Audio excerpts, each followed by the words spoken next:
Episode 7, Mainline Marlins podcast. Tommy Stitt, David Winker. From the Mainline Marlins Broadcast Center the in hub South of Miami. The hub of Marlins sports in South Miami. Miami's community news. We are pumped going to the spring training opener. Dude, we're gonna be there on Sunday.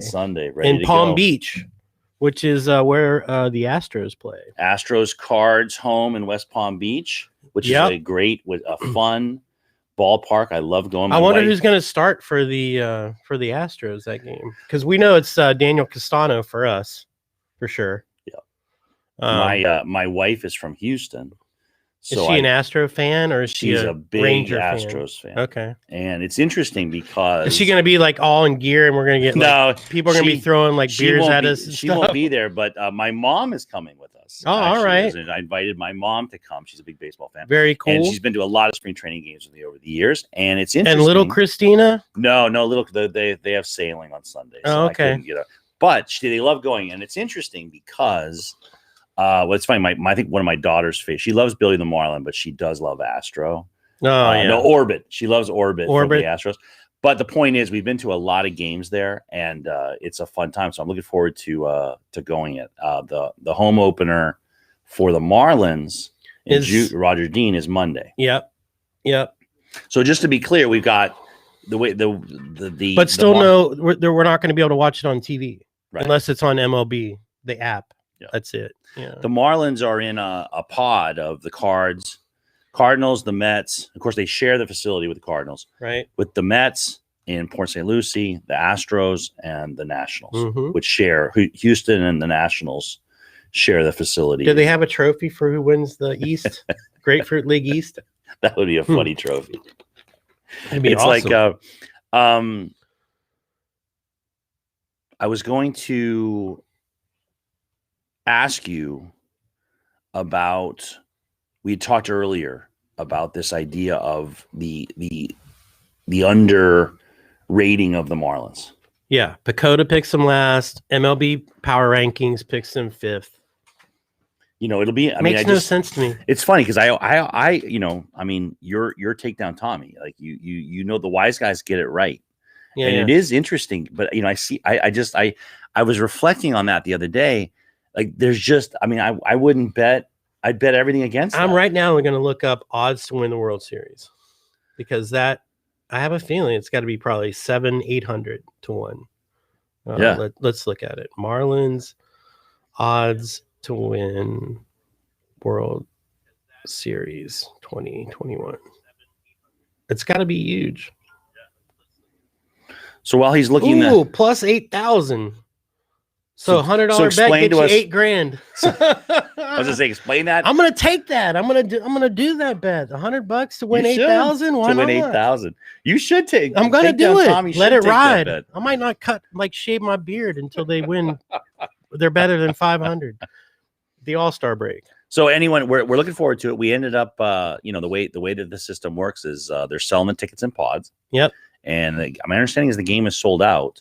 You have to buy a 4-pod or a 6-pod for fans that are out there, but I think the tickets are gone now. So. Yeah, and I talked to my buddy over there at Marlins Ticketing yesterday, and he said, remember those opening day bundles? Those are gone as of Monday. Now they're only doing single game deals, and you can do like packages where you pay $250 or $500 or $1,000 or $2,500 for the first half of the season. Then you can spread them around however you want to buy them. That's great.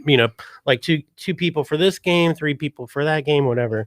That's great. And then the last thing before we jump into our content today, I'm putting together, Tommy, for both of us. We're going to publish in community newspapers like a Marlins season guide, like basically an opener, a guide of what's happening and how many fans are going to be able to be there. What are all the details, opening day, the spring training details, where to get tickets and stuff. So I'll be we're going to be publishing that. We'll let everyone know where to look. And maybe I'll put a bar guide for Jupiter. Yeah, sports bar guide. Awesome. Let's do it. Put that together because we're going to have to do that for sure. All right, you're up, man. So we're going to highlight 2 players again today. Guys that are typically non-roster guys that didn't start last season that people need to know about, or they got drafted, 19 or last year that people want to learn about. It's funny doing this assignment, right, with each other. There are so many big time prospects. Like these are exciting. These are guys that are making noise. And it's almost like the guy I'm going to do today, JJ Bleday. It's a sad story because coming off a national championship with Vandy, playing really well last year. He was a first round draft pick in 19. And now they got Adam Duvall. Yeah. So basically just get used to Jacksonville food because you're not coming to Miami. It's fine. He's gonna unless one of those guys get hurt, and then we got Sierra. So we got Miyagi, and then you got Duvall, Starling Marte, and then Corey Dickerson. Unless one of those guys gets hurt, he's going to be in Jacksonville. He's going to be a jumbo shrimp for a little while. Yeah, I'm going to say. I mean, the outfield is strong, super strong. And then I watched that video yesterday, and Jesus Aguilar is like, "Wow!" And he's walking up and hearing Duvall just bang him off the the scoreboard. Tell us about Duvall. Let's go through it. So first of all, JJ Bleday, sorry. Kid was Bleday. Before you get to it, it's fine.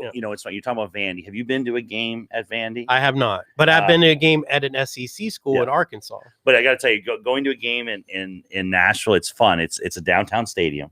It's cool. It's a cool place to watch baseball. But go ahead. All right, so this kid played on the national championship team for Vandy.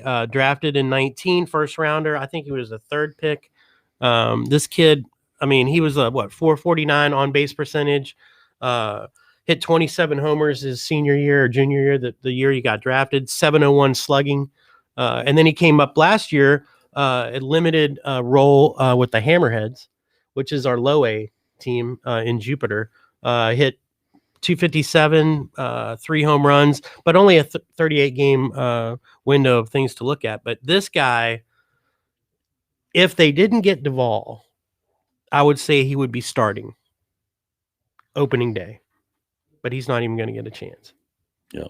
He's a guy you call up if you got injuries. He's a guy you call up if for by some crazy stretch of the imagination, Adam Duvall hits a slump or whatever, and they just try to bring in some new blood and revitalize the lineup a little bit. But that's the only way he's going to get up there. He's in Jacksonville for life. This is the thing about baseball that I always find interesting is that, it's so hard to break in. Like, here's this kid coming up. He's got to do his time.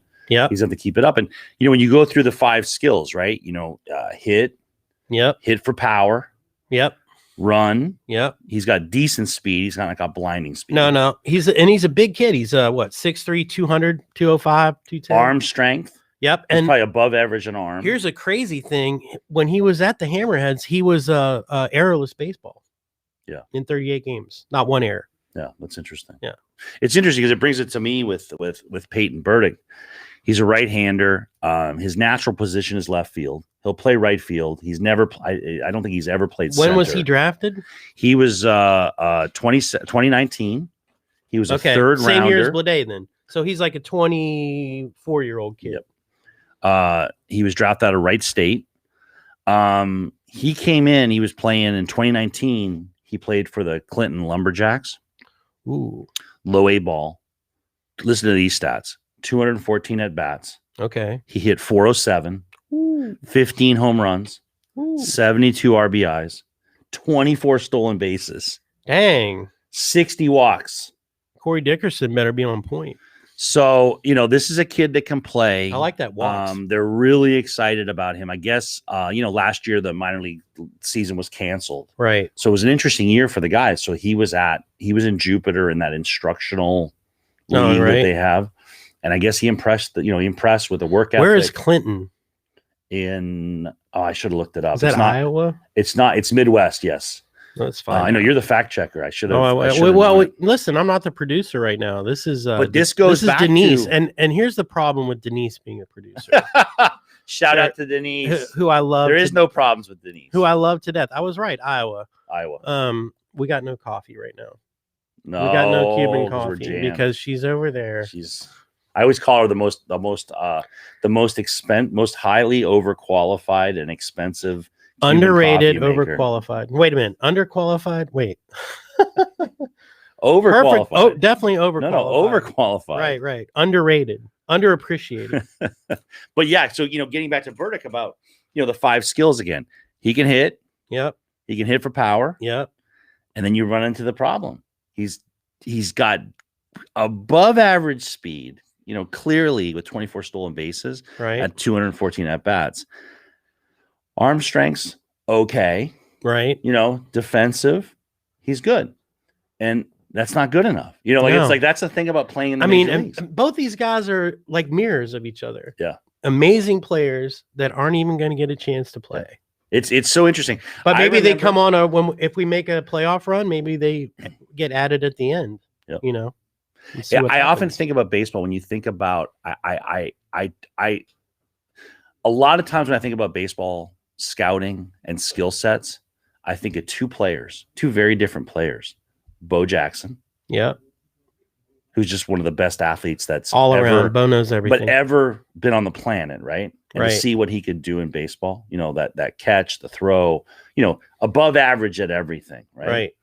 And then I think about, of all people, Dion Sanders. Yeah. People forget he was a two-sport athlete at Florida State. And Dion, again, one of the fastest men to ever walk the planet. Right. Quickness and the way he played center field. A lot of chains. He wore a lot of chains. He did. And there's a lot of, when we think about those skill sets, what makes you different? These guys come out and they have a swing grooved in a batting cage. Right. They're good defensively, right? They're well trained. They know how to play the field. Right. And you come out, you're drafted in the 3rd round. You're a phenomenal baseball player.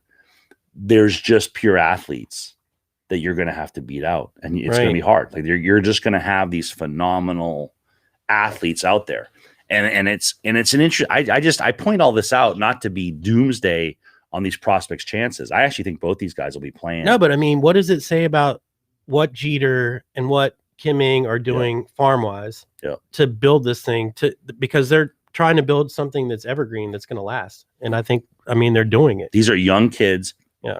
And it's interesting you say that because that's the way I look at it. And if you talk to these young players, this is how they view it. No one gets discouraged. They understand the path. Right. They're going to hone their craft. And it's interesting because what you're going to see with these guys is what we talked about in another show, where it's like life. Like you don't wait for someone to give you something, like you take it.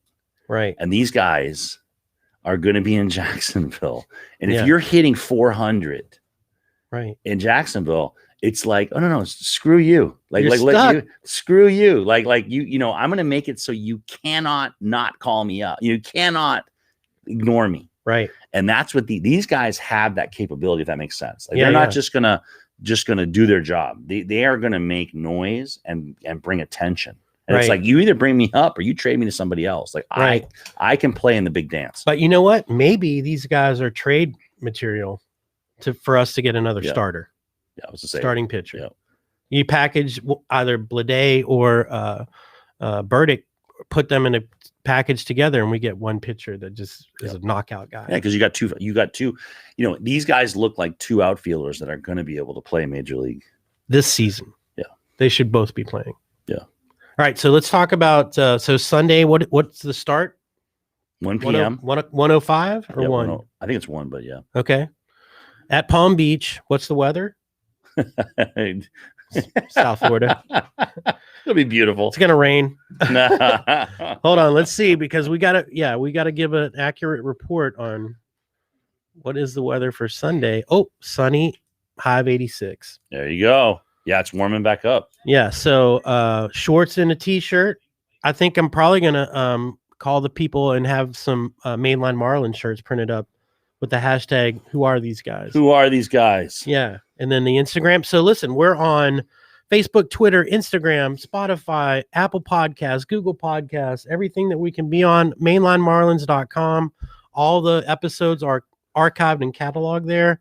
And then we put the feature of the latest show on the top. Check us out. YouTube. Any questions you have, and also hit the chat there, Denise, and see if anybody's even paying attention to this show. And if any players that you're Christina interested Hernandez, our only fan. And hilarious. Send us any questions you have. Or how about this? Suggestions for guests. I want to talk to this guy. and see how he feels. I mean, is he comfortable going up to Jacksonville and just banging it out up there? And then, potentially being on the block to go somewhere else, for a major league arm. I got a trivia question for you. Yesterday make me look bad again. Yesterday was just was an opinion question, but okay. There was a great I follow a Twitter account called 70 Sports. Okay. I recommend everyone do it. It is there's some swear words in it sometimes, but it really is focusing on the childhood we grew up, the NFL we grew up, the NBA bad boys. It focuses on a lot of that stuff. So, for example, he had a picture of two hitters together, and it said, in the history of Major League Baseball, there are two people with 3,000 at bats who have hit 500, who had 500 hits. Okay. And over 300. Sammy Sosa, Mark McGwire. Got to go further back. Deeper. Ooh. Ted Williams. Okay. The Splendid Splinter. And the Babe. There's this amazing picture of the two of them. And they're standing together. And Ted Williams had to be like a child. Yeah. Child prodigy. He was, and you're looking at him. And to see those two guys, I'll send you the picture. I meant to, we should post it. Oh, we'll post it. Exactly. It was a great picture. He didn't say the names. He just said these two guys. Awesome. Yeah. And everybody knows who they are. All right. So tomorrow, before we go to it, think about Ted Williams. Think about what we're talking about as far as the 5 skill sets. All of it. Like he just check. Yeah. And an awesome fielder too. People forget about that. No, that's what I was gonna say. Just defensively. Yeah. Amazing. And so it's funny because I think baseball was different back then. People appreciated the defense more. Like now we're all, in today's world, who can hit home runs? We want to see 400 home runs. And it's just like, as a baseball fan, there's nothing like seeing that home run. That double stolen by a guy running full speed into a wall. Like making a catch. And he comes back, his hands back behind the. Love that. To know what's a changeup mean? Oh my God, my wife is seriously. What is over and over again? Talk about. So I have the baseball. So you got to. How do you throw a change? So here's my. I don't know if you can see the things. There's my 4-seam fastball. There's my 4-seam fastball. Okay. There's my 2-seam fastball, and I'm going to use the same delivery, the same arm speed to deceive the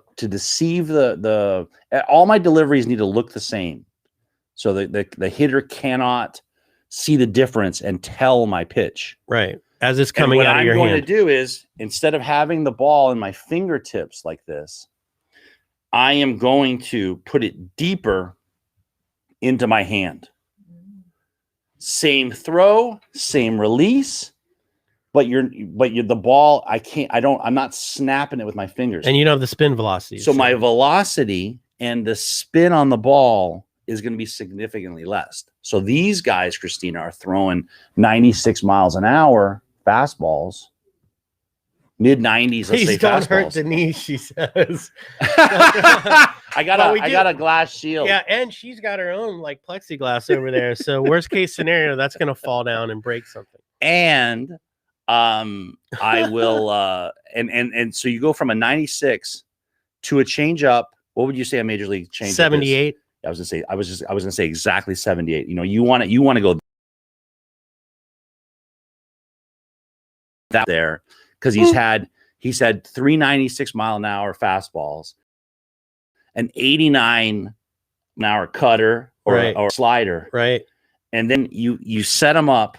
He's so jacked up. The ball is sizzling past him, and then you hit him with that, and the bat is on his shoulder. Yeah, and sometimes they spin around and fall down. Exactly, because he's going to be so thrown off by that. So the idea of that's the answer for the changeup. And I would tell you something funny. Why is she coming out with all these crazy hard questions? I know she's doing great, and it's interesting because she, I always say I'm daughter, mad she's not going to the game really. Exactly, in her Houston gear, right? Because I would totally be one of those like taunting person. I got to tell you something. I might get kicked out of there for taunting. I think that Houston is nothing but a bunch of dirty cheaters. Yeah, I hate them. But I don't. But I got to tell you something. There's nothing good about the Astros. We have except been Nolan to Ryan. so many Astros spring training games. So many Astros games in Houston. Like I have a soft spot. I love going to games in Houston. I love Minute Maid Field. I love it's a great experience. But I would say something about, so I'm very involved, as you know, with my daughter. And I do a lot of things with her. And we were at Scouts last night. Like we do a lot of things together. And I always say nothing impressed her more than one time I was sitting in the back, whatever. And I can't remember what it was. There was something I wanted to knock away. And I'm like, hey, look, watch Poppy. And I threw, a rock and hit whatever I was trying to hit. And the look on her face of it, like of all the things I've ever, like, whoa, Dad, you said you were going to throw that and you hit that. And so I always say about the thing about the pitching, but yeah, we're going to spend a little more time. It's funny. The reason is for Christina's saying she likes the demonstration. Nice, she says. Is that, so that's my wife. And it's funny because watching A-Rod, I am not an A-Rod fan. No. Right? I'm a J-Lo fan. But just saying. But she's 50.